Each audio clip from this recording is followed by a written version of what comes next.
Merci de rester avec nous pour la seconde partie de New World Forum. Cette seconde partie qui va s'interroger sur les alternatives qui restent à la coalition de l'opposition, la C14 notamment, après le boycott de législative du 20 décembre 2018. Nos invités, Moïse Nyofam Mani, il est le conseiller spécial du président du Nouvel Engagement Togolais, NET, parti représenté désormais à l'Assemblée nationale, et Gilson Amignon Parco, il est acteur de la société civile, analyste politique. Merci de rester avec nous. Gilson Parco, c'est terminé. C'est intérêt la coalition de l'opposition? On appelle coalition d'opposition 14 partis politiques qui sont mis ensemble pour défendre une cause. Mais préalablement, c'est des partis qui respectent des partis qui existent, politiques qui existent, créés selon leur obédience, leur idéologie et qui sont conformes aux lois de la République. Tout à l'heure, l'ami parlait de victoire d'étape. Je crois qu'ils se sont mis ensemble pour une étape. Il leur revient, eux, aujourd'hui, de savoir si, par rapport à ce qu'ils ont voulu faire, par rapport à ce qui s'est passé, par rapport au temps obtenu, il faut être ensemble. S'il faut être toujours ensemble avec ce nombre, s'il faut l'augmenter, s'il faut le réduire, il leur revient. Je crois que la question aurait été plus indiquée lorsqu'elle va être posée aux concernés eux-mêmes qui savent ce qu'ils ont à faire, ce qu'ils ont fait et ce qu'ils ont à faire pour demain. Oui, vous avez compris leur boycott. Vous avez opté même pour ce boycott après les élections et les résultats obtenus aujourd'hui. Est-ce que ce n'est pas une erreur fatale? Une erreur fatale, chacun est dans sa logique. Les jeunes filles ont l'habitude de prononcer une phrase qu'elles n'aiment pas, elles préfèrent être seules que d'être mal accompagnées. Moi, non, vous les écoutez beaucoup, les jeunes filles. moi, je me disais tout simplement que lorsque ma voix peut être silencieuse, anodine, c'est que cette voix n'aura pas, aussi silencieuse soit-elle, n'aura pas d'incidence, ce n'est pas la peine de la porter. Je ne l'ai pas portée parce que je ne pouvais pas m'inscrire dans un processus aussi ténébreux, aussi fermé que celui-là. Ça n'engage que moi et moi seul. La C14 devait avoir ses raisons pour ne pas participer à ces élections. Il lui revient de tirer les conséquences, il lui revient d'apprécier ce qui a été fait. Moi, personnellement, j'ai estimé que le processus tel qu'engagé ne présageait pas d'un lendemain meilleur. J'ai même suivi quelque chose à la télévision. Je ne sais pas si c'est vrai. Lorsqu'on faisait le jour des élections, au moment de la nuit électorale, je crois avoir vu sur la chaîne de TVT, on a écrit le nom de M. Urobossi Tchakondo comme deuxième rapporteur de la CENI. Je n'ai pas cherché à savoir. Je me suis dit, est-ce qu'en ce moment-là, le monsieur-là était toujours membre de la CENI? Si il est... Je peux vous aider parce que j'étais sur ce plateau ce jour-là et New World TV également était présente. Monsieur Urobossi a été plutôt personne ressource. Voilà. Parce que c'est quand même eux, c'est un spécialiste quand même du domaine, tous nous le savons, et c'est eux qui ont commencé le processus. Après qu'ils soient partis pour laisser place à la coalition, ils ont plutôt été retenus comme personnes ressources, comme nous l'avons toujours. Hein. À la CENI, attention, nous avons toujours des personnes ressources. Donc, c'est à ce titre. C'est plutôt madame, la dame de Unir. C'est elle plutôt qu'on a présenté comme deuxième rapporteur. Donc, la faute était à celui qui, en fait, au titre qui était collé au nom sur l'écran. Vous avez vu tout à l'heure. Oui, non, vous-même, on a faussé votre titre. J'ai dit tout à l'heure que je n'ai pas vérifié. La preuve, vous n'avez pas vu l'ancien membre de la CENI, du NET, par exemple. Il n'était pas là. C'est pour vous dire donc, je n'ai pas vu. Donc, mais c'est dire que moi, sincèrement, le processus ne m'a pas rassuré. Maintenant, pour des partis politiques, nous n'avons pas le même engagement. n'ont pas la même lecture de la chose, n'ont pas la même responsabilité. Ces partis politiques doivent avoir également leurs raisons. Et pour ce point, je ne saurais dire que c'était une erreur fatale, parce que ça peut être pour eux aujourd'hui un avantage. Un avantage. Bon, on verra en quoi cela représente un avantage pour eux. Même a dit qu'on aura le temps peut-être de tester la bonne volonté du pouvoir. Donc peut-être que c'est un avantage pour eux d'être au dehors et de regarder, voir ce qui va être fait. Oui, Moïse Nyonfam, avant de revenir à M. Parco pour les conséquences de ce boycott, vous, un de vos amis centristes a sorti une boutade qui lui colle maintenant à la peau. Quand quelqu'un laisse, quelqu'un prend. Est-ce que... Je voudrais rappeler que... oui. Est-ce que cette déclaration... Trois partis sont membres du mouvement centriste. Nous avons la CPP qui en a la présidence, nous avons le NET et puis nous avons le PDP. Oui, mais le MRC, entre-temps, avait fait chemin avec vous. Hein? Jamais. Bon, de toutes les façons, il est à l'Assemblée. Dans la définition du nom même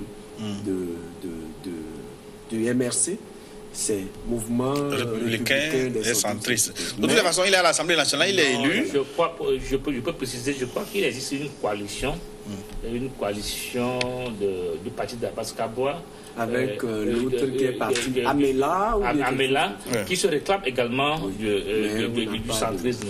Donc prenons-le comme député élu qui déclare, lui il est fier parce que quand quelqu'un laisse, quelqu'un prend. Et donc c'est une formule qui lui colle maintenant la peau. Mais l'ayant déclaré comme ça, est-ce que ça ne vous présente pas ceux qui sont à l'Assemblée nationale comme étant des députés élus à défaut? Non, je crois qu'il fredonnait cela avant même les élections. Fredonnait avant les élections, et je ne pourrais pas porter le chapeau de ce que monsieur le président Abbas Kaboua déclare ou tout autre. Et je rappelle que monsieur Abbas Kaboua était un des amis, un des grands. Il avait les mêmes boutardes, il animait véritablement le CST que nous connaissons tous, ainsi que le CAP 2015, pardon.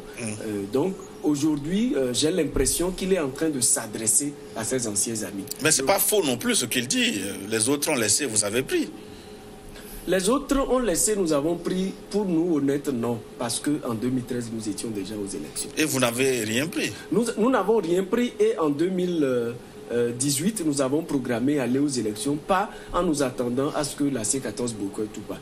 Vous verrez que nous avons annoncé les couleurs de notre participation depuis notre dernier congrès en 2017, avant même le 19 août. Et donc, nous étions déjà dans une logique d'aller à ces élections-là, n'en déplaise à ce que tel ou tel y aille ou pas. Nous sommes allés à une élection parce que nous pensons qu'il était important pour nous d'être au Parlement pour nous faire mieux entendre. La question reposée autrement, est-ce que le boycott de la C14 ne vous a pas avantagé sur le terrain? Non, pour moi, non. Pour moi, non. Et si nous parlons de terrain, qu'est-ce que nous appelons terrain? Moi, je parle du peuple. Je parle de... C'est-à-dire que quand vous voyez un peu les débats qui se font aujourd'hui après ce même boycott, vous verrez qu'au sein même de la coalition, des gens regrettent. Des gens regrettent, des gens l'expriment. Ceux qui s'accrochent et qui disent non, nous ne regrettons pas, en fait, c'est politique. C'est-à-dire qu'on ne peut pas... Ils font contre mauvaise fortune, voilà, donc, mais selon voilà. vous. Donc, on sait que quelque part, ça n'a pas marché. Et moi, j'ai plus écouté M. Jean Kissi hier, que j'ai vraiment apprécié, parce que là, il reconnaît quand même qu'il y a eu des choses qui n'étaient pas bien. Mais il dit qu'ils ont été floués, ou du moins la CEDEAO n'a pas joué le rôle tel que les choses devaient évoluer. Dans tous les cas, ce qui est important pour moi aujourd'hui, c'est de rendre hommage à toutes ces personnalités-là.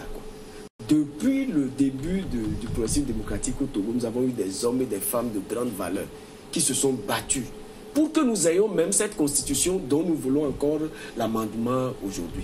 C'est des gens qui se sont battus. Il faut qu'on leur rende cet hommage-là. Tous ceux qui étaient dans la rue depuis le 19 août ne portaient pas l'aspiration d'eux seuls, individuellement pris. Mais c'est vraiment l'aspiration de nous tous, en ce sens d'avoir un pays plus démocratique. Donc aujourd'hui, nous ne pouvons que leur dire merci, félicitations pour ce qu'ils ont fait. Ils ont dit eux-mêmes qu'il y a eu des erreurs dans le parcours.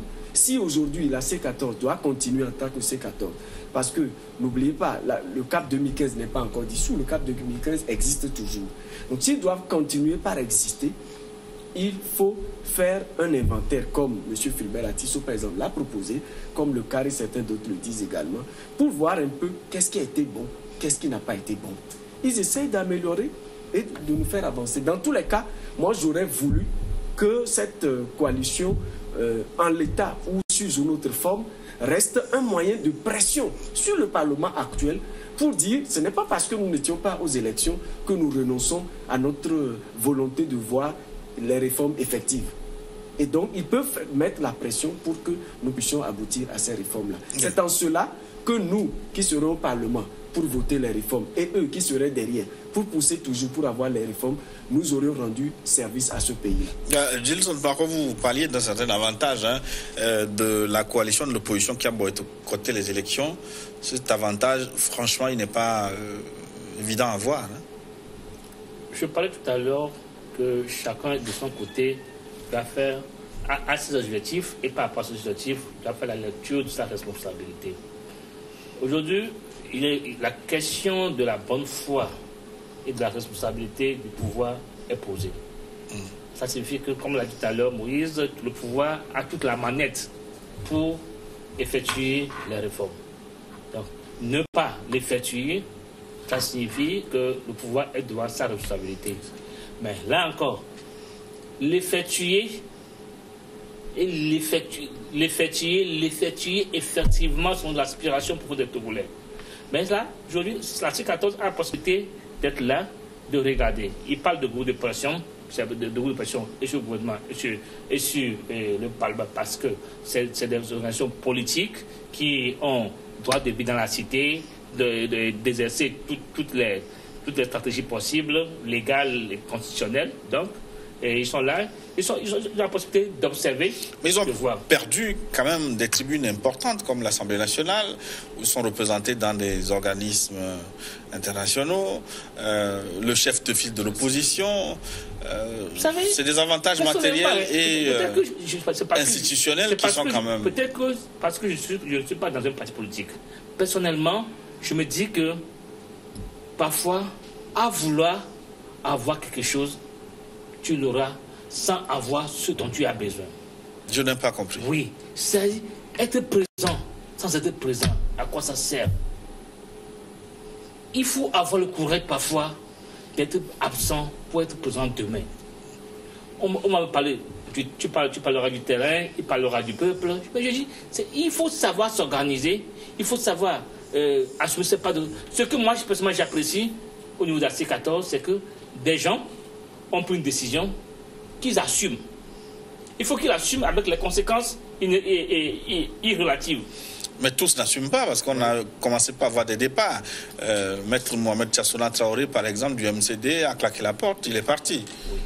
Donc il n'y est plus. Il n'y est plus. Oui, avant même. Donc, tu sais, moi personnellement, je crois que c'est une question de responsabilité. C'est une question de responsabilité et de la hauteur. Il faut être en mesure de se voir dans le miroir. Lorsqu'on pose un acte, il faut être en mesure de se voir dans le miroir pour dire oui, ça c'est moi qui l'ai posé. À tel niveau, j'aurais dû le faire ainsi. Je ne l'ai pas fait. Oui, mais je ne regrette pas de l'avoir fait. Parce que j'estime que pour prendre cette décision, les gens ont dû cerner le contour de la chose. Et maintenant, à partir de la nouvelle situation qui se crée, il faut être en mesure de se donner, de saisir. Toute difficulté doit être source d'opportunité. Il faut être en mesure de pouvoir reprendre la situation et de rebondir. De rebondir, voilà. Donc, tout n'est pas définitivement terminé pour la C14, parce que quand je regarde un peu les commentaires sur les réseaux sociaux, dans la presse même parfois, ils sont raillés. On estime que c'est l'ancienne école, que tout est terminé pour eux. Est-ce que cette C14 peut encore rebondir? J'aurais bien aimé avoir quelqu'un de la C14 pour répondre à cette question. Malheureusement, ils sont difficiles à faire parler maintenant. Moïse Dionfam? Je crois que tant que nous aurons toujours dans notre pays des situations comme celles qui ont conduit au mouvement du 19 août, à la création de la C14, c'est que même si le regroupement ne portera plus peut-être le même nom, il y aura toujours un mouvement. C'est en cela que moi je dis, pour que justement nous n'ayons plus de ces regroupements-là dans ce sens, il faut simplement qu'on aille à l'essentiel. L'essentiel qui a guidé tout le parcours, tout le dialogue tournait autour de réformes, des 2 tours des élections avec le mandat limité et puis la réforme de la Cour constitutionnelle. Donc pour moi, je pense que la coalition des 14, dont je n'aime pas trop parler, non pas parce que je n'ai pas des éléments de critique, soit positivement ou bien négativement, mais parce que parfois on a l'impression que certains se réjouissent de l'échec de l'autre. Je ne suis pas dans cette posture-là. Mais en politique, cela s'entend. Si la C14 échoue, le net passe. Non, justement. Vous frottez les mains. C'est la différence. C'est la différence peut-être qu'il y a entre nous. Parce que eux, peut-être, se réjouissaient. Je me souviens, quand nous avons quitté la CENI, quelles n'ont été les railleries et tout ça, venant de personnalités de haut rang de ce regroupement-là. Mais nous leur avons simplement dit que nous quittons, mais que notre plus grand souhait, c'est qu'eux y réussissent. Donc aujourd'hui, en restant dans cette posture-là, nous disons, oui, politiquement, nous pouvons tirer un certain avantage de cette situation. Mais quand nous voyons un peu ce que le peuple togolais attend de nous, nous disons, notre gain-là est très insignifiant par rapport au gain que le peuple attend. Voilà pourquoi je disais, non seulement en leur rendant hommage, mais en disant qu'ils peuvent rester aujourd'hui des gens derrière pour nous pousser. Et je l'avais dit, je crois qu'au cours de l'émission ici, qu'il est temps aussi que nos aînés comprennent qu'il faut véritablement qu'ils commencent par se retirer du front office. Il faut qu'ils se retirent, qu'ils soient un peu derrière pour pousser les plus jeunes. Voyez-vous, quand vous voyez comment les négociations se sont passées et tout ça, quand vous voyez les leaders qui étaient devant, vous avez l'impression que vous êtes toujours à la conférence nationale ou tout au moins dans les accords, le cadre, etc. Vous avez toujours cette impression-là. Et moi, je disais qu'il fallait mettre également des jeunes qui ont de la fougue. J'aurais bien voulu avoir à ces négociations-là des gens qui s'y, des gens écoutent. Qui s'y étaient. Non. C'est-à-dire que au début des discussions, oui, nous avons pu voir des gens comme qui, mais à un moment donné, on ne les voyait pas. Et ce qui est curieux, c'est que dans la même coalition, certains disent que les décisions n'étaient pas vraiment unanimes. C'est-à-dire qu'à un moment donné, il y avait quelques présidents, quelques personnalités qui pouvaient prendre une décision, l'annoncer avant même que les autres n'en soient informés. Je crois que Maître Tchassona Traoré en a parlé. Je crois que le président Fulbert Atis aussi en a parlé. Et ça veut dire que quelque part, il y a quelque chose qui se passe. Yeah. Aujourd'hui, il leur revient à eux, comme je le disais, de faire l'inventaire de tout ça, de voir ce qui a été bien, ce qui n'a pas été bien. Parce que nous avons été le net membre fondateur du CAP 2015. Et vous vous souvenez que nous avons toujours dénoncé cette hégémonie-là de certains partis politiques. Et c'est la même chose que nos collègues Tchassona Traoré et puis Fulbert Atis se sont en train de dire aujourd'hui. Est-ce qu'on va continuer ainsi? Est-ce qu'il n'est pas bien qu'au moment où nous demandons à ce que ceux qui sont au pouvoir, qui ont d'une manière ou d'une autre la majorité, puissent respecter la minorité, est-ce que ce n'est pas bien qu'en notre sein même, nous aussi, même si nous sommes majoritaires, nous respections la minorité en notre sein? Est-ce que ce n'est pas important pour que nous puissions apprendre la démocratie déjà dans nos petits regroupements? Oui. Gilson Parco, de l'analyse de Moïse Dionfam, je vois l'opposition boycottrice comme étant une forme d'éruption symptomatique d'un mal dont les virus existent encore. Et ça veut dire que cette opposition n'est pas appelée à disparaître rapidement. Vous savez, depuis un moment, j'attends ici et là évoquer la question de renouvellement de la classe politique. Et je reprends toujours aux amis que le renouvellement de la classe politique, ça ne se décrète pas. Oui. Ça ne se décrète pas. Et aujourd'hui, on n'est pas encore à l'étape du renouvellement de la classe politique. Parce que les Togolais et les politiques togolais sont, entre guillemets, en lutte. Quand on est en lutte, quand on passe satisfaction, on s'y accroche. Premier élément. Deuxième élément. Donc le Premier ministre Edem Kodjo, le professeur Ninevi aurait eu satisfaction. C'est pour ça qu'ils ne sont pas. J'ai l'impression que vous avez souvent de la peine à faire la suite de la Non, non, parce que non, vous dites que quand on n'a pas eu gain de cause, on s'accroche. Un parti politique. Alors que je connais qui n'ont pas eu gain de cause et qui sont partis. Un parti politique, c'est un rassemblement d'amis, de camarades qui ont la même vision de la chose et qui s'assignent un certain nombre d'objectifs. Et là, c'est à eux de s'organiser. Pour voir comment fonctionner. La question de renouvellement est plus fondamentale lorsqu'il s'agit du patrimoine commun. Alors, on ne va pas... Donc, aujourd'hui, je dis, ceux qui sont là aujourd'hui, au niveau, que ce soit de la C14 ou d'autres partis non de la C14, et je dis, ça dépend de l'objectif que chacun se fixe par rapport à la lutte politique qu'elle mène. Et si des gens traînent sur la scène politique, c'est plus parce que il y a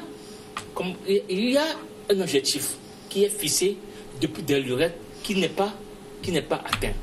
Peut-être qu'il y a des gens aussi qui y sont arrivés très tôt. On estime qu'on les voit depuis 20 ans, 25 ans, mais ils sont arrivés très tôt, très jeunes. Mais on court derrière cet objectif qui est de contribuer à la naissance d'un véritable État démocratique et moderne au Togo. Mais quand les gens crient, mais Mme Djamagbo est là depuis 91, 92, Jean-Pierre Fabre est là, mais on oublie que le Premier ministre Kwassou est là avant 90, on oublie que ce qui est là. Mais tout cela, ça fait partie des mots qui rongent la République, qui rongent le pays. Oui, mais moi, je dis... À l'instar de ce que Moïse disait tantôt, est-ce que l'alternance au niveau de l'opposition ne peut pas être provoquée? Il a cité des exemples, Edem Kodjo, Léopold Dinevi, Guibo dans une certaine mesure, lui il est parti et est revenu ensuite. Est-ce qu'il y a nécessité de renouveler les hommes pour donner, insuffler un nouveau dynamisme à cette opposition? Il y a plus. Moi aujourd'hui, je ne me retrouve dans aucun parti. Peut-être que demain, avec toi ou avec Moïse, avec des gens de ma génération, nous pouvons avoir notre mouvement politique. On n'a pas besoin de pousser Y ou X à la retraite. Si ceux qui sont dans le même parti ou dans le même mouvement avec Y ou X estiment qu'en ce moment... Même on peut ajouter Gilles Christ Olympio qui a décrété sa retraite politique. L'individu pense qu'il ne peut plus faire l'affaire ou pense qu'il ne doit plus faire l'affaire, tant mieux. Mais on a plus l'obligation lorsqu'on a en main la gestion du patrimoine commun qui est le pays. On a plus l'obligation. Mais quand on voit des exemples ailleurs... J'ai vu le cas de Raffarin. Oui. J'ai vu le cas de Raffarin. J'ai vu le cas du prédécesseur de Mitterrand qui était encore sur la scène jusqu'à l'arrivée de Sarkozy. Mais ce que moi j'ai dit, c'est une question de vision par rapport aux partis politiques et aux individus. Si le pôle Ninevi a trouvé à un moment donné qu'il faille se retirer, ou Edem Kodjo, c'est de bonnes leçons. Et je crois que chacun à son niveau peut faire son propre inventaire et prendre la décision qui puisse contribuer à l'émergence d'un Togo plus propre, d'un Togo plus moderne. Et qui lorsqu'on a en filigrane, par exemple, ce qui est arrivé en République démocratique du Congo, ou avec l'alternance forcée après la mort de Tiens Tshisekedi, et ce qui arrive avec son fils aujourd'hui, on peut dire que ce n'est pas une mauvaise chose totalement de renouveler la classe politique. Oui, le renouvellement dont nous parlons, ce n'est en réalité pas de dire à nos aînés d'aller s'asseoir à la maison. Ce n'est pas du tout ce que nous sommes en train de dire. En tout cas, moi, ce n'est pas ce que je dis. Moi, mais qu'ils soient à l'arrière-plan. Voilà, moi, je parle plutôt de cette énergie-là qui doit se renouveler au fur et à mesure. Voyez-vous, la CDP a telle qu'elle était, par exemple, à un moment donné, au temps du professeur Ninevi, comme membre du gouvernement, n'est peut-être pas la même chose aujourd'hui. C'est-à-dire que Mme Adjamagbo n'est pas non plus allée dire au professeur Ninevi quitte pour que je vienne m'asseoir. De la même manière, il y a eu quand même des têtes qui ont changé. Exactement. Jean-Pierre Fabre qui a remplacé Christo Olympio. Non, Jean-Pierre Fabre à la place de Léopold Ginevi. Là où le problème se pose, c'est que Nathalie Olympio à la place d'Alberto. Les têtes ont changé quand même, non? Non, c'est-à-dire que je ne sais pas si nous sommes sur la même longueur d'onde. Moi, je parle d'abord des individus parce qu'il y en a qui, par exemple, ont quitté tel parti politique pour un autre ou qui sont allés dans la société civile, etc. Moi, je ne voudrais pas aborder la chose de cette manière-là. Monsieur Parco, tout à l'heure, nous a montré un peu des gens, et comme beaucoup le disent, même monsieur Nador Aoukou l'a dit hier sur une chaîne radio, mais que des noms qu'il écrivait quand il était encore élève, étudiant, il ne continue pas les écrire aujourd'hui. Ce n'est pas une mauvaise chose en soi. Exactement, c'est ce que je voudrais dire. Ces noms, nous voulons les écrire. Ce n'est pas là le problème. Notre problème, c'est de nous mettre dans une situation où nous pensons qu'avec la fougue de la jeunesse, il y a certains qui pouvaient donner un peu plus, mais malheureusement, les aînés étaient encore devant et ils étaient relégués au second plan. Voilà un peu ce que moi je voulais exprimer. Je ne me préoccupe pas trop de savoir qui a quitté la scène politique dans Unir ou pas. Pour moi, je ne peux que parler de ma maison. Et ma maison, c'est la maison de l'opposition d'abord. Maintenant, lorsque j'aurai parlé, et quand je parle de renouvellement même des énergies au sein de l'opposition, ce n'est non plus parce qu'on veut mettre quelqu'un au garage. C'est justement parce qu'on veut puiser plus d'énergie, plus de force pour pousser ceux qui sont en face aujourd'hui aussi à céder un peu. Voilà ce que nous disons. Je suis un peu théorique sur la question. En réalité, chez nous, ici au Togo, les partis politiques n'ont pas encore cette capacité d'organisation dont on parle. Un parti politique, c'est une organisation. Et les partis politiques sont plus ou moins, tous les partis politiques, sans exception. Sauf peut-être le parti au pouvoir, Je dis tous les partis politiques, sans exception, y compris le RPT Uni. Il n'y a pas aucun parti qui ne s'appelle RPT Uni. Tous les partis politiques. C'est le politique qui surgit en lui. Je ne sais pas pourquoi il n'y a pas encore un parti politique dont l'organisation a atteint le niveau où le membre reconnaît facilement son engagement, son devoir de contribution financière et fait ci et fait ça. Qu'en savez-vous? Parce que vous avez dit que vous n'avez jamais adhéré à un parti politique. Non, il est très proche des partis politiques. Je disais tout à l'heure que laissez-moi faire une approche théorique de la chose. Et nous faisons des formations, nous faisons des discussions avec les partis politiques de tous bords. Et aujourd'hui, les leaders, ceux qui conduisent les partis politiques sont, entre guillemets, les bailleurs des partis, sont, entre guillemets, les têtes pensantes des partis. Il y a aussi cet aspect de la chose. Il y a une culture politique qui nous manque. Et nous travaillons à ce que cette culture politique-là vienne. Que le Togolais, qui est membre de parti politique, puisse déterminer très rapidement ses droits et ses devoirs. Je suis membre de parti politique, je dois participer aux réunions, je dois participer à ceci, je dois contribuer financièrement, je dois demander des comptes, je peux me proposer comme candidat, le parti a le droit de m'accepter ou pas, etc., etc. Je crois qu'on en arrivera là aussi. Et c'est ça aussi qui fait que plus difficilement les hommes politiques ont toujours la conduite du mouvement dont ils ont la responsabilité sur beaucoup d'années. Oui, juste après la proclamation des résultats des élections législatives, la C14, on ne sait pas si l'inventaire a été fait, mais dans la foulée, de nouvelles manifestations publiques ont été annoncées, notamment la manifestation du 12 qui a été avortée. Est-ce que c'était une belle stratégie ou plutôt les derniers soubresauts d'un mouvement en difficulté? Il est difficile, et à lui et à moi, je crois, il est difficile à lui et à moi de parler, d'expliquer la quintessence d'un certain nombre de décisions. Bon, peut-être difficile à vous, mais lui, peut-être à lui, non, mais pas à vous. Non, parce que vous avez analysé beaucoup de choses. Parce que, en réalité, les questions de stratégie politique sont des questions d'intimité des partis politiques. Oui, mais vous avez analysé beaucoup de choses sur ce plateau. Aujourd'hui, ce n'est pas arrivé à ces manifestations convoquées que vous allez... Aujourd'hui, vous allez jeter l'éponge. J'ai dit tout à l'heure que la C14, peut-être ça peut être un avantage pour elle, de ne pas participer à ces élections. Déjà, Alors, si tel est le cas de dehors, quelles sont les bases sur lesquelles cette manifestation a été projetée? C'est à un seul de savoir. Mais est-ce que vous comprenez cet appel à manifester? Est-ce que vous êtes d'accord en tant qu'analyste politique? Oui, pour moi, je peux dire, en tant qu'individu et citoyen, je peux dire que ça s'inscrit dans une dynamique de lutte de ce mouvement qui pourrait estimer... Est-ce que c'est une bonne dynamique, M. Parko Gilson? Ne maîtrisant pas sa stratégie interne après les élections. Non, parce que tu sais, ce que vous ne comprenez pas, oui. Pour pouvoir apprécier les décisions de quelqu'un, il faut se donner du temps. Nous sortons des élections. Peut-être qu'il y a des informations que moi, hors de ce cercle, je n'ai pas. Ils ont les informations et peut-être qu'ils ont un chronogramme. Chacun a son agenda personnel. Et je crois que c'est en fonction de leur agenda que cette coalition est en train d'agir. Moi, est-ce que vous étiez prêt à participer à cette manifestation du 12, reportée sur le 26? Est-ce que vous serez dans la rue? Ça, c'est une question personnelle et je ne serai... Parce qu'ils répondent, c'est appeler le peuple à aller ou ne pas aller. C'est pas de ma responsabilité. Oui, mais vous-même individuellement. Ils répondent. Oui, mais je sais que vous êtes parfois dans la rue. Vous avez participé à des manifestations.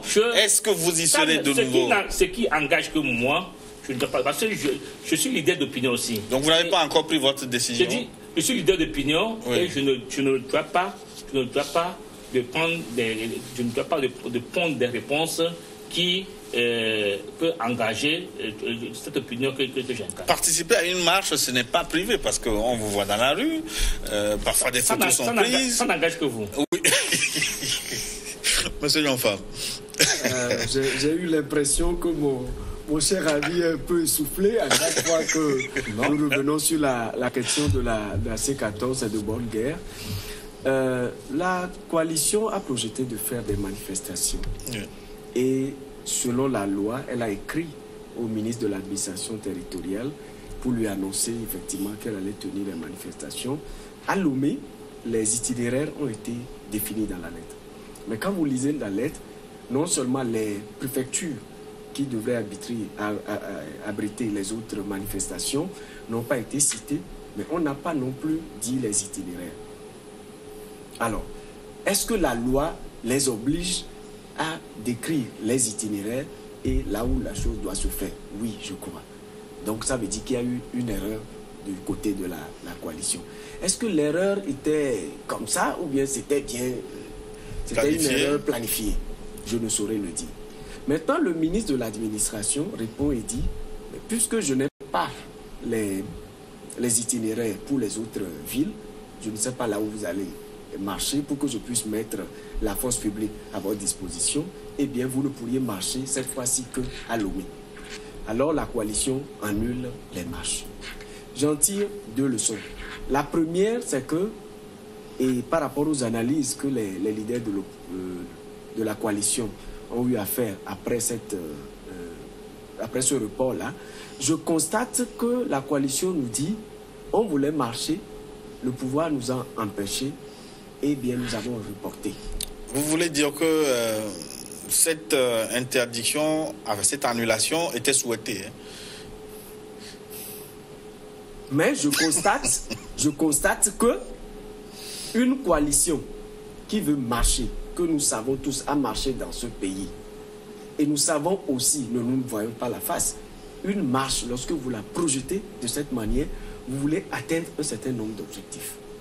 Et comme ce que vous voulez faire, c'est contre le pouvoir, si le pouvoir aujourd'hui vous dit vous n'allez pas marcher, et vous revenez dire à vos militants que comme le pouvoir a interdit là, le pouvoir nous a triché et le pouvoir triche trop.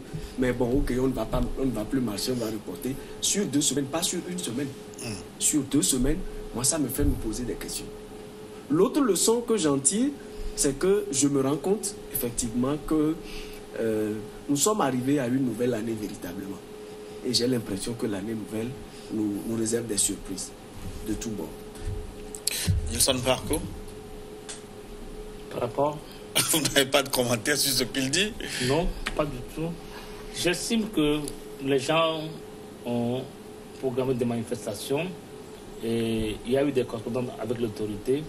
L'autorité a estimé que a relevé un certain nombre des suffisances. pour moi, peut-être que les gens ont reporté pour mieux rebondir. C'est toute l'analyse que vous faites. Maintenant, par rapport à la manifestation de manière générale dans le pays, je trouve que ce n'est pas très propre que chaque fois quand il y a manifestation et que l'autorité doit dévier les itinéraires. Parce que les itinéraires portent un sens, les itinéraires portent un objectif. Alors, et quand on dit que pour ne pas perturber la circulation, ceux qui sont enfamés, eux ils doivent être perturbés. C'est pas un enfant avec quota qu'on a tiré sur le petit Doudou. Que faut-il faire si l'autorité ne retient pas l'itinéraire proposé? L'autorité doit pouvoir. Et ça, ce jeu-là, c'est sur 6 mois. L'autorité n'a pas été en mesure une seule fois de dire ok, je vous mets au défi, je mets les moyens que j'ai à disposition, vous marchez sur l'itinéraire. Et s'il y a débordement, nous tirons les conséquences qui se posent. Je dis non. Il y a des méthodes, d'entrave à la liberté, à la liberté de manifestation, et qui ne disent pas son nom. Et ça là, ça peut être le cas de toute organisation, de tout parti politique, de toute association, et demain ou après-demain. C'est en cela que moi, je crois que ça là, ça ne répond pas tellement à la loi Bourguina qui est en cours. Mais par rapport à la stratégie de la marche elle-même, il faudra réviser la loi Bourguina. Je dis, nous avons quelqu'un de ceux qui sont aujourd'hui au Parlement, puisque nous disons que l'essence même de la loi d'émancipation commence par être menacée, il faut que la nouvelle législature porte ces questions en son sein et que cette loi, s'il le faut, cette loi soit revisitée. On ne peut pas éternellement dévier, changer d'itinéraire pour les gens. Je dis que ce n'est pas le même itinéraire que les gens proposent chaque fois. Je dis non. Vous pensez que si cette nouvelle législature va plancher sur cette loi, ce sera en faveur de ce que vous dites? Enfin. Le bon sens. Non, moi, je pense qu'au-delà de la loi, même si la loi le permettait, il faut quand même que même l'autorité, que ce soit l'autorité ou les organisateurs, fassent toujours un sursaut. Vous avez vu un peu les manifestations en France en cours actuellement.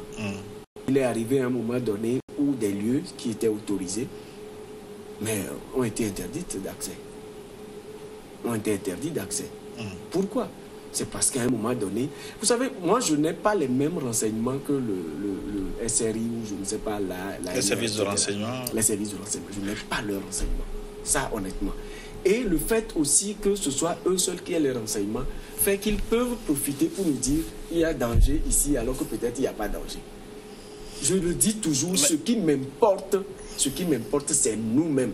Mais est-ce qu'il ne faut pas réfléchir sur cette stratégie de manifestation de l'opposition? Certains disent que ça fait des années que ça n'a pas porté ses fruits. Justement, c'est d'où je dis que je voudrais parler de ma maison.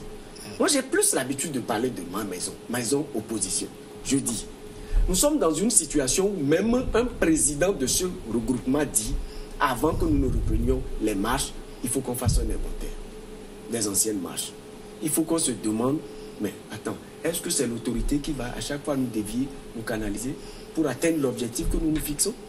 Nous-mêmes, au niveau de l'organisation interne, est-ce que c'est 2-3 personnes qui vont se regrouper quelque part, avoir une idée et puis lancer les choses et nous sommes obligés de suivre parce que c'est peut-être les plus grands partis? Est-ce que les problèmes de corruption, nous ne voyons pas la face? Le monsieur a sorti des problèmes de corruption. Et je me rappelle que notre ami journaliste Ferdinand Haïté avait entre-temps également dit que l'argent circulait au sein de la C14. Voilà un président qui le dit. Alors, les gens trouvent que si nous ne faisons pas cet inventaire-là, on ne peut pas aller encore à des marches avec la coalition.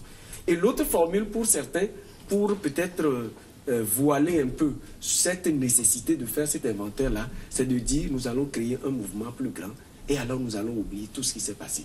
Parce que je me rappelle au temps du CST, M. Patrick le collectif Sauvons le Togo. Collectif Sauvons le Togo, M. Patrick Lawson, membre de la coalition, vice-président de l'ANC, avait également dit qu'il y a des choses qui se passaient au sein du CST et de Arc-en-Ciel.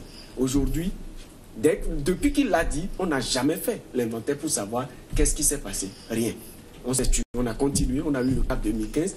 Après le CAP 2015, ou du moins après l'élection de 2015, vous avez vu le président Georges Koussan-William de Santé du Peuple, qui également avait porté des réserves sur la reprise des activités du CAP 2015. Aujourd'hui, nous nous retrouvons avec les mêmes remarques faites par Fulbert Atisso et Maître Tchassona. Vous comprenez à un moment donné qu'il y a quelque chose qui se passe dans nos regroupements. Si on ne revoit pas ça, on ne peut pas atteindre les objectifs qu'on s'assigne. Et de l'autre côté, nous demanderons toujours à l'autorité de savoir peser un peu les choses. Parce que moi, j'ai remarqué que les marches qui ont été autorisées et bien canalisées n'ont jamais fait de dégâts. C'est quand le truc est vraiment bloqué, on dit vous ne pouvez pas aller ici, vous ne pouvez, et que c'est fait de manière trop répétitive, que finalement vous vous rendez compte qu'il y a du grabuge. Il y a grabuge, oui.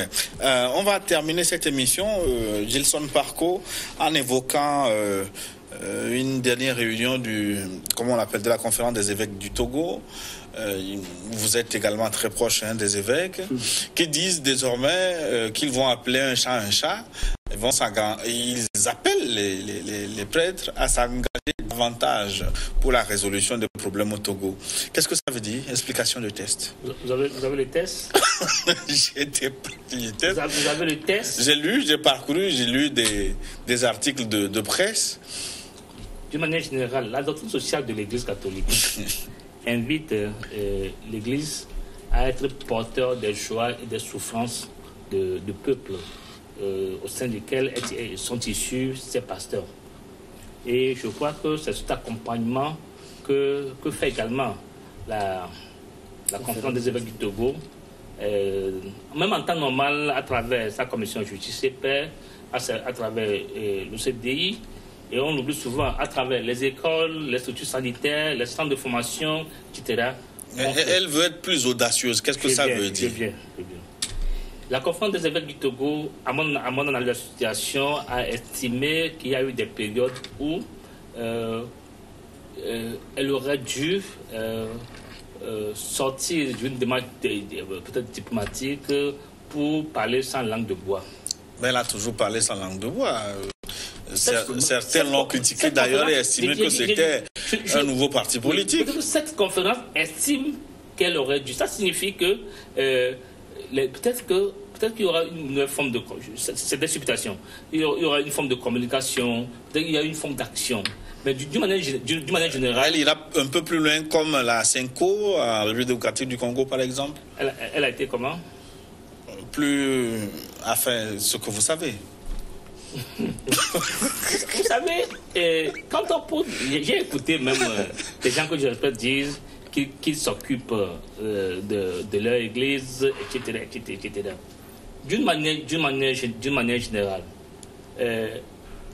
l'église, en tant qu'institution, dont les pasteurs sont issus du peuple, fait sa contribution.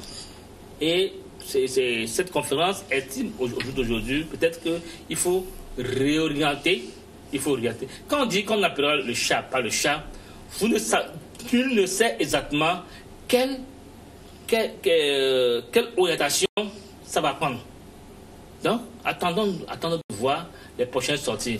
Parce que, par exemple, j'ai lu à plusieurs reprises sur les réseaux sociaux un certain...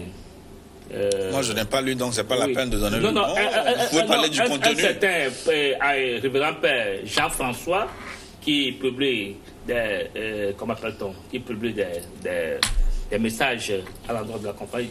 Le monsieur se dit prêtre et publie des messages à l'endroit de la conférence et de la conférence. Je crois que toutes ces déclarations vont dans ce sens où la conférence, c'était le message que les évêques ont adressé à leurs prêtres, aux prêtres au cours de la dernière session. Ça rentre dans la vie de la doctrine sociale de l'Église, l'accompagnement que l'Église apporte au pays, et généralement c'est l'État même qui sollicite l'Église, et l'Église fait sa part de contribution. Donc ce que moi je vois venir, les résistants hésitent et les hésitants veulent résister. Oui, on peut le dire ainsi. D'abord, je voudrais faire remarquer que les évêques ne sont pas en dehors du Togo. Les évêques, les prêtres, nous sommes tous ensemble. Et les prêtres ne sont que des gens comme moi qui sont devenus prêtres. Donc, a priori, faisant partie donc de la même cité, il est normal que lorsque certaines choses ne vont pas bien, les évêques, les prêtres, etc., puissent, les pasteurs, je mets tout ça là-dedans. Vous aurez fait un bon prêtre, hein, vous en avez la posture.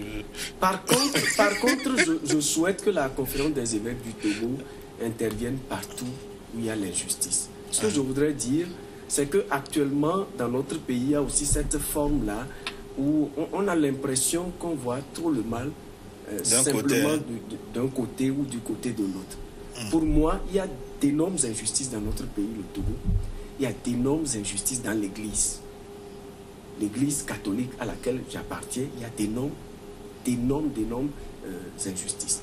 Je voudrais donc que le débat sur la lutte contre l'injustice, nous puissions la mener en tant qu'Église catholique dans notre pays avec plus d'engagement, comme ils l'ont dit. Je suis tout à fait d'accord, mais en même temps que nous commencions aussi par réduire les frustrations en notre sein. C'est vraiment important parce que les frustrations que nous avons aussi en notre sein, au sein de l'Église, peuvent d'une manière ou d'une autre influencer les prises de position des uns et des autres. Je m'explique. Lorsque vous avez par exemple des prêtres qui sont perpétuellement en conflit avec leurs évêques, vous pourrez être surpris qu'un prêtre de la même église dise « oui, ça, c'est une très bonne eau à boire » et puis l'autre dit « non, je ne suis pas d'accord, ce n'est pas une eau bonne à boire ou saine à boire ». Simplement parce que justement les gens ont des griefs. Et quand vous prenez un peu, je connais un tout petit peu mon église, c'est pour ça que j'en parle.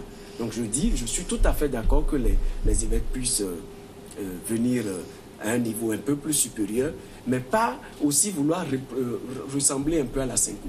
Parce que pour moi, ce que la Cinco est en train de faire, ce n'est pas véritablement ce que je crois avoir lu dans la doctrine sociale de l'Église. Ouais. Et je rappelle que les évêques du Togo ont toujours joué des rôles de premier plan.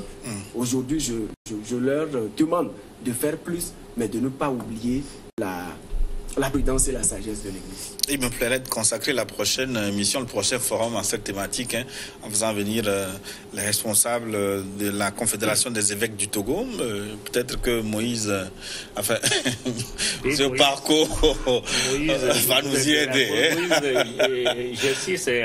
Ou bien cet exercice à les portes ouvertes, il vous aidera pour les... Donc il estime que les évêques ont balayé un peu leur coup aussi, hein, avant de s'aventurer vers la cour politique. Vous savez, je parle de nous, l'Église. Hein, oui. Parce que pour nous, l'Église, ce n'est pas les évêques. Je parle de nous. Attends, je vais dire quelque chose. En une minute, hein, parce que là... l'Église, corps mystique du Christ, elle est constituée des hommes, ici-bas, que nous appelons l'Église militante, donc en marche. Donc, et ces hommes ont le faiblesse charnelle. Parce que on a dit, oui, ils sont faibles, ils peuvent faire ci. Mais les erreurs se corrigent de jour en jour, les dispositions sont prises. Mais à côté de ça, il y a également une vocation à aller vers plus de justice, que ce soit au dehors ou de l'intérieur. Et je crois que la conférence des évêques du Togo a fait une grande marche. Maintenant, il est difficile en même temps aussi pour cette conférence-là de se voir chaque fois invité à assumer des responsabilités et qu'à la fin, que ces responsabilités ne soient pas prises en compte. Ouais. Donc ça signifie quelque part celui ou ceux qui les imitent sont en train de se jouer de ces responsables d'église. Donc il y a un souci. Aujourd'hui, les gens, qu'est-ce qu'on a fait en 1975, lorsqu'on a fait les réformes de l'école du Togo, où l'église de Lomé, sous mon dossier, a produit un document sur l'analyse, on n'en a rien fait. Et il y a eu la conférence nationale avec M. Podro. Il y a eu la CVJ avec M. Bariga. Il y a eu la réconciliation. Il y a eu la CNDH avec le père Nuadi, le père Oglo. Il y a eu la commission de réécriture de l'histoire avec M. Dossé. Tous ces documents, tous ces travaux. Vous savez, pour le faire, à un moment donné, des pasteurs ou des hommes de l'église font des va-et-vient entre des personnalités, des tendances politiques pour dire non, calmez-vous, on va faire ci, on va faire ci. Et à la fin, on se retrouve au même point. Quand on dit on appellera le chat, un chat, c'est pas forcément que le chat c'est Moïse. Ça peut être moi aussi. Donc ça signifie qu'on est dans une cour, et dans cette cour-là, il y a plusieurs molécules. En tout cas, on attend de connaître le nom de ce chat, voir comment il s'appelle exactement. Moïse, merci beaucoup d'être passé. On sait les conditions dans lesquelles vous avez pu participer à cette émission. Merci sincèrement. C'est toujours un plaisir d'être sur ce plateau. Et Gilson, par contre, on va le libérer maintenant pour aller prendre son plat de foufou. On souhaite bon retour et bien de choses à votre famille. Merci Gilles, merci Moïse. Une fois encore, plus penser à la mémoire de Simon Solimcho, décédé il y a 56 ans. Merci. Et on va s'arrêter là. Merci à nos équipes techniques pour tout le travail de qualité fait. Merci de votre aimable attention. Dans un instant, une nouvelle édition du journal. À très bientôt sur New World Info.